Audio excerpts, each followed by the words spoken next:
Hi everyone, welcome to Learn and Build Web Application using ASP.NET MVC and Code First Entity Framework video series. In this Lab 8 video, we're going to see about what is action filter in MVC and what are all the different types of built-in action filters that are present in MVC, and also we're going to see how can we create a custom action filter in MVC. Along with a demo, I'll be covering all these topics in this Lab 8 video. So these are all the concepts that I'm going to cover in this Lab 8 video. Okay, so let's begin with what is action filter in MVC. Okay, action filters are just nothing but a custom classes. This action filters allows you to inject a pre or post processing logic before the action methods gets executed. Okay, so if you want to inject any pre or post processing logics before the action method gets executed, then you can go with action filter. For example, you want to authorize a person who is using the particular action method, so you can use if you so you want to inject a pre-processing logic before the action method is executed, so then you can use authorize action filter. This is the example for pre-processing logic, and let me tell you one example for post-processing logic. Say there is something wrong happened, and the error has occurred in a particular action method. So for this, you want to display a friendly error page. So what you can do is you can use handle error action filter, so that whenever the error occurred, it will show a friendly error page to the users. Okay, so this is what action filters in MVC. It allows us to inject a pre or post processing logic before the action method gets executed. Okay, and this action filters can be applied across globally, and also we can apply the controller level, and also we can apply across the action method level. Okay, and also we can also create a custom action filters. Okay, custom action filters can also be created by inheriting a class with action filter attribute, and we have to override any of the action methods which are present in action filter attribute. Okay, so we have to create one custom if we want to create any custom action filter, then we have to create a class which is inheriting a action filter attribute, and in that class we have to override any of the action methods which are present in action filter attribute. And after overriding those action methods, we have to define the required logic that needs to be implemented in those custom classes. Okay, so after doing this, what we can do is uh, the, uh, so after doing this, the custom action filter has been created, and this custom action filter can be applied across globally, or controller level, or across action method level. So this is about action filter in MVC. So next we're gonna see what are all the built-in action methods in MVC, and also we will see in a demo how can we use this action filters in MVC. Okay. Okay. Now let us see some of the built-in action filters which are present in MVC. Okay. So here we can see handle error is one of the action filter. So what this action filter does is it handles the runtime error and displays the friendly error page whenever the error occurred. Okay, so it's this is a very good feature where we can use in our application. So also this handle error is an example for post processing action filter, we can say. So because whenever we start executing the action filter, whenever there is an error occurred, so we can display a friendly error page to the user, because it doesn't make much sense to the user if we show the actual error or yellow screen of death is been displayed to the user. It doesn't make much sense, or user will be annoyed by seeing those messages. So instead of that, what we can do is we can use this particular handle error action filter, and use it across globally in the application. So whenever if there is any runtime error occurs, then we can display a friendly error page. Okay, so let's see with the example how this handle error actually works. Okay, so let us go to this application. Let me and let me put this action filter here, handle error input, sorry, handle error action filter, and let me throw a manual exception whenever I call this index method. I will throw the exception. Okay, error has occurred. Okay, so now we are seeing how we can use handle error input, handle error action filter.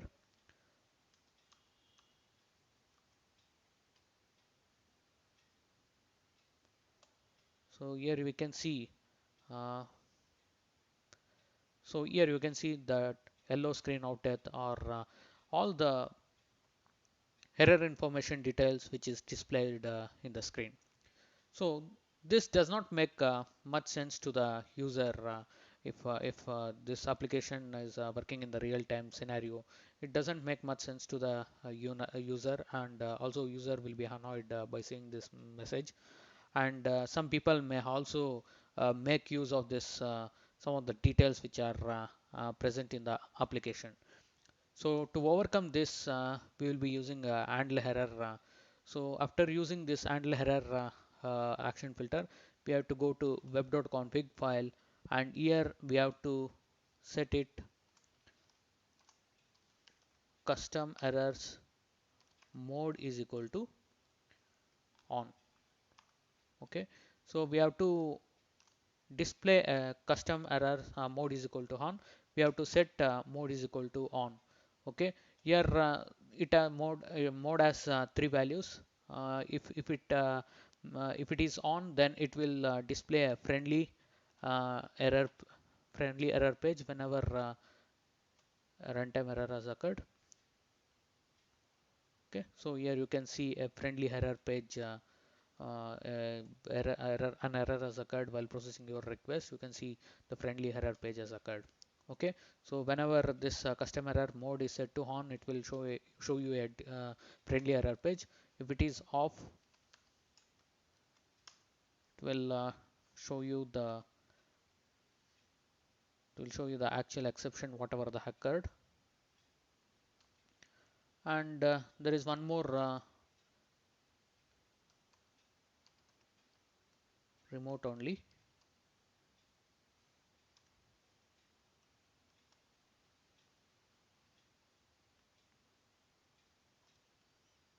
So if you use remote only, then while debugging time it will show you this error detail, but when you watch the application into the website, then it will show you a friendly error page. Okay, so this is about the handle error action filter. So we can use this handle error action filter across uh, action method level, or we can also use across controller level like this, or also we can make use of action filters globally by uh, registering in the global.asx page. So here you can see we can register here globally. So here you're seeing you can see here globally this handle error attribute has been added. So whenever there is error occurred at any particular controller or action method, it will be displaying a friendly error page. Okay, so we have seen here it is displaying the friendly error page. So let us set it back to on. Custom error mode is equal to on. So here you can see a friendly error page. So you can see this error page which will be present in views folder and across shared folder. Here you can see error.cshtml page. So it will be calling this error.cshtml page. Okay, so if you want to see what this uh, how this handle error attribute is what's the logic. You can click on F12 and see. Okay, so this is what about handle error action filter. So this handle error action filter is an example for post-processing logic. And now let's see what do you mean by output catch action filter. So what this does is it catches the output of controller or action method. Okay, so okay, now let us see what is authorize action filter. Okay, if you use authorize action filter, then what it does is it only allows access to authenticated and authorized users. Okay, it allows access to only authenticated and authorized users to the particular controller and action methods. Okay, now let's see by applying it in the our application. Okay, say suppose if I apply authorize action filter to this index action method which is present in employee controller. Okay, now let's see how it works. Okay, so I will be refreshing the page. Now it will be redirecting you to the login page because we have not logged into the application. We directly running the application to the particular controller and action method.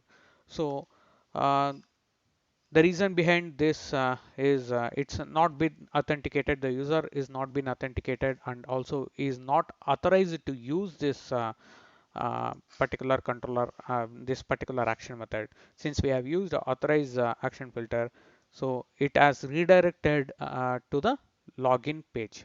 Okay, so this is about authorize action filter.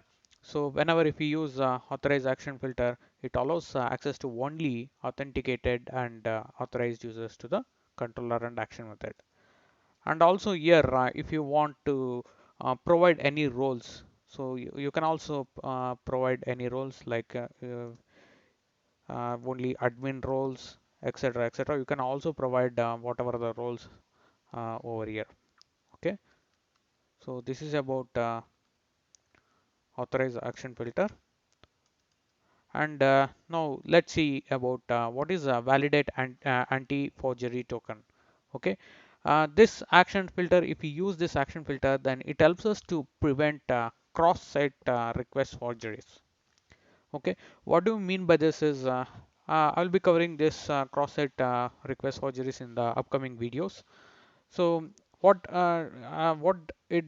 it mean is say suppose the user will be entering some of the script related information in the text box, and they will be saving it into the database either to hack the some of the data or uh, to malfunction the application functionality.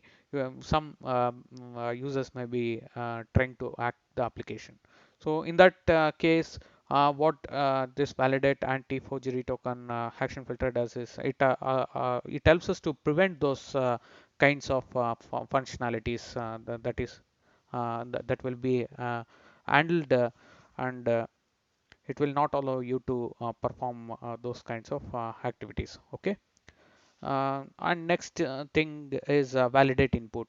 Okay, if we use action filters validate input, then it turns off this request validation and allows the dangerous input.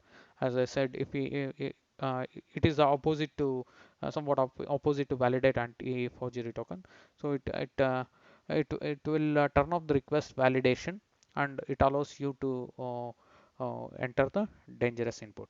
Okay, so this is what some of the built-in action methods, sorry, built-in action filters which are present in MVC. Okay, now let's see how can we implement custom action filters. Okay, okay, now let us see how can we implement a custom action filters in MVC. Okay, for implementing a custom action filters, we need to create a custom class and inherit with a action filter attribute to the class. Okay, so let's go to this application and see where we can add a custom action filter. So here you can see there is a filter folder which is present. So let us add one custom class. Let us create a custom action filter called as a log attribute.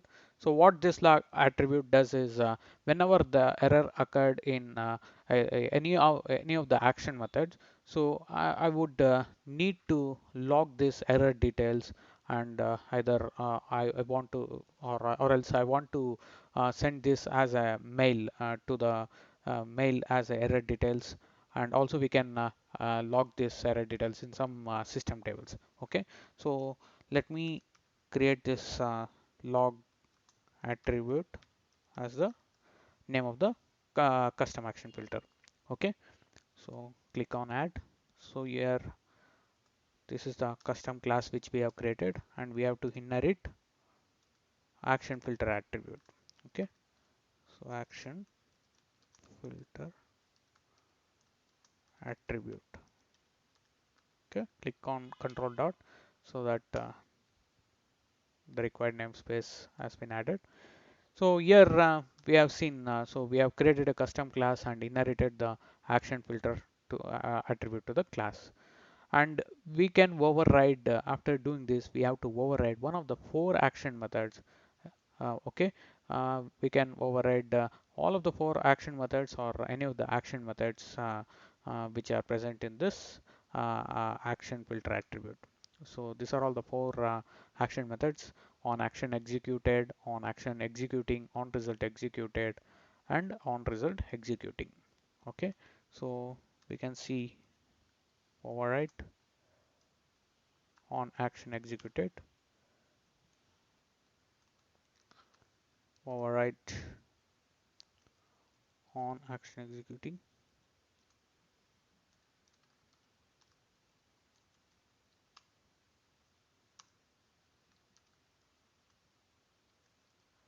So these are all the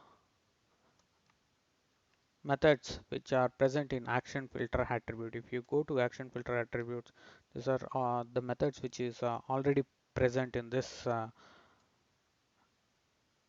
class. So what we gonna do in this custom class is we gonna override this any of the action methods, action methods, and say suppose for this log attribute to work, we can inject whatever the logic. So whenever the error occurred, we have to send an error details to uh, as a mail to some user or admin, or also if we want to log this error details into some system tables. Okay, so we can write whatever the logic related to that in this any of the overridden action method. And after doing this, we can insert the required logic needed for the action method implementation to one of the overridden action method. And after doing this, we can apply the action filter attribute to the required action method or controller or globally across the solution. Okay, so here what we can do is after doing this, we can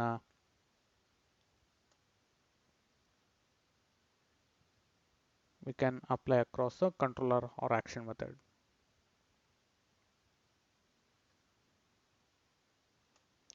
You can go to any of the controller and see here you can make use of.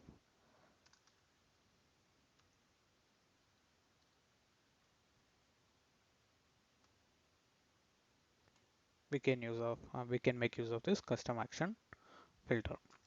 Okay, so this is how we can implement the custom action filters in MVC.